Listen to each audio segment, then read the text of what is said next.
A bilateral meeting between NATO's Supreme Allied Commander Europe, General Alexus Grynkewich, and the Lithuanian Minister of Defence, Ms. Dovile Sakaliene. We also have Lithuania's Chief of Defence, General Raimundas Vaiksnoras, present at the conference. We'll have time for questions after the statements, and both of the speakers will take 2 questions each. The opening statement belongs to Minister Sakaliene. So hello everyone. Since we agreed that we are going to have this press conference in English, so I'll just make my initial points in English. First of all, really thank you for being here, General. We really appreciate that. This is a difficult time for all of us, and what happened in Poland, of course, understandably raised certain level of anxiety in Lithuania as well. Every one of us on the eastern flank are facing certain risk every single night. So your support and our joint work is really what matters to make our society safer, to make the eastern border of the alliance safer. We discussed with the Supreme Allied Commander certain measures that we've taken nationally, also certain measures that could be taken additionally on the NATO scope.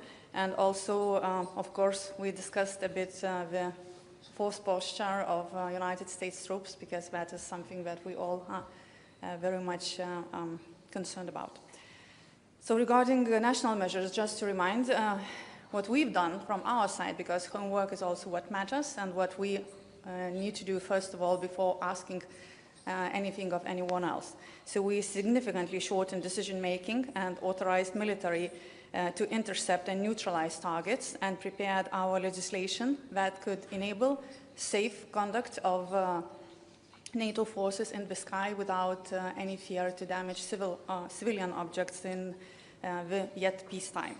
We have started national operation to increase detection of threats on the lower altitudes, and deployed air defense units supported by mobile groups from the land forces to increase the protection of our eastern border.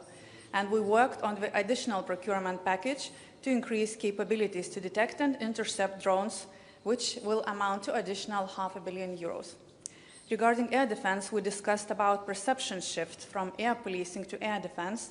And we, from Lithuania's side, we have prepared a position paper, and I'm hoping to discuss it right after our press conference with my colleagues, the 3 Baltic defense ministers. We are going to have a VTC about that, because we feel that it is time to go from air policing to air defense and have additional capabilities and a different concept. So I presented the Lithuanian position that NATO should conduct air defense mission in our region, and I'm really hoping for certain assessment and certain measures if that would be possible. Of course, it needs additional capabilities such as ground-based air defense assets, sensors, and effectors. We discussed also with Secure on the additional deployment of sensors to better detect drones, and we are working on that matter with our allies. Hopefully we will have some results soon. NATO is ready to support national and regional efforts with a wide range of options, starting with already enhanced intelligence and detection sharing to the future deployments of additional assets and joint specialized exercises aimed to address the new types of threats. And this demonstrates Secure's precise and forward-looking understanding of the situation. We are extremely grateful for that. NATO posture management in the context of Zapad exercises and new evolving threats is adequately addressing the situation. So we just have to keep the pace and support Secure with timely political decisions from our side. And then, considering the second hat that Secure is wearing, the United States, so we discussed our position regarding the posture of United States troops in Lithuania in particular, and on the eastern flank in general. I presented the perception of the deterrent factor of United States troops that it has in Lithuania. It's crucial here to deter Russia, and Lithuania, of course, is providing a great host nation support, so we are hoping to see Secure, if his schedule will allow, in the opening of a new infrastructure for United States troops shortly. Well, thank you, Minister, and thank you, General, for hosting me here today. It's a real honor to be here on my first visit to Lithuania as Supreme Allied Commander Europe, especially on September 11th. As we remember the events of that day, it's also important to recall what happened in the days that followed. For the first and only time in NATO's history, allies invoked Article 5 of the Washington Treaty, our collective defense clause. Allies made clear that they stood with the United States on that dark day, and they responded to the immediate need in the days after the attack, deploying air capabilities to help defend America's skies. And while Lithuania was not yet a member of NATO at the time, your commitment to our collective defense was clear as you were among the first to join us in the war on terrorism. And today, Lithuania is a model ally, a strong ally, and a true friend. You are committed to us, and we are committed to you. You recognize that Article 3 of the North Atlantic Treaty is just as important as Article 5. You recognize national and collective resilience is a foundation for credible deterrence and defense. This strength is vital for safeguarding our people. I'd like to take a moment to talk about your commitments. Lithuania is a leader in defense spending, investing over 4% of GDP, and you're not stopping there. NATO welcomes your recent decision to invest 5 to 6% of GDP in defense from 2026 to 2030. This is an example that this sets an example for all of our allies and sends a strong message to any potential adversary. Lithuania also contributes to NATO Mission Iraq and the NATO Security and Assistance and Training Mission for Ukraine. And I welcome that Lithuania has decided to increase its troop contribution to KFOR in Kosovo. You've purchased dozens of the latest Leopard tanks from Germany, Lithuania's largest defense procurement to date. And you plan to scale up Lithuania's land forces to deliver a mechanized division and 3 brigades. This will deliver real capability to the alliance. In light of recent events, it's also worth highlighting your work on the political front within the alliance. Your actions have allowed NATO to act as we did decisively in the southern border of Poland in recent days, ensuring the right authorities and rules of engagement were in place. So thank you for that political leadership as well. And just as you are committed to us, we are committed to you. NATO land forces forward, led by Germany, with additional contributions from Belgium, Czechia, Luxembourg, the Netherlands, and Norway, are here and growing. Germany will permanently station a brigade in Lithuania.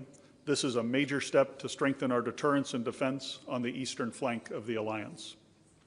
Thank you for hosting these forces and for all you do to host American forces here as well. Our NATO Force Integration Unit here, which recently celebrated its 10th anniversary, stands ready to facilitate the rapid deployment of additional NATO forces to the region should they be necessary. And NATO's air policing mission, which I again thank you for hosting, provides further protection. Currently, F-200 Typhoons from Spain and Hungarian Jazz 39 Gripens out of Calais fill this mission. They're under the control of Allied Air Command's Combined Operations Center in Germany. Italian F-35s in Estonia are also capable of supporting here in Lithuania or elsewhere. And we're working together closely to protect our population from drones. Following the drone crash in Lithuania in August and at my direction, Allied Air Command dispatched a team here last month to assess air defenses and provide recommendations back to me. As a result, Allied Air Command is now providing the Lithuanian Control and Reporting Center greater indications and warnings of aerial launches against Ukraine, which could cross into Lithuania. Allied Air Command is aligning this work with Lithuania's national air defense effort, Vilnius Shield, which allows for better integration and deconfliction should NATO assets be required to respond. And Minister, I'd like to personally thank you for the work you did at the political level in your aggressive efforts to ensure that NATO forces have the authorities to engage in defense of Lithuanian airspace and the airspace of the alliance if necessary. We've tested this integration. We did it once last month when Lithuania's Crisis Response Center received a shared picture from NATO during a major Russian attack against Ukraine and passing the alert levels that we were setting in Poland. And of course, this was again tested the night before last. Based on the lessons from these events, we're going to continue to work to improve our ability to defend every single inch of Alliance airspace. Thank you again. I look forward to our continued work together to strengthen the Alliance and to defend the Euro-Atlantic area and its 1 billion people. I'm happy to take some questions. Thank you, General. Time for questions. All right, let's start with Martina. Thank you, Martina Pikelytė, news agency ELTA. I have a question to Mr. Grynkewich. So, following the incident in Poland, President Nausėda encouraged to implement a rotational air defense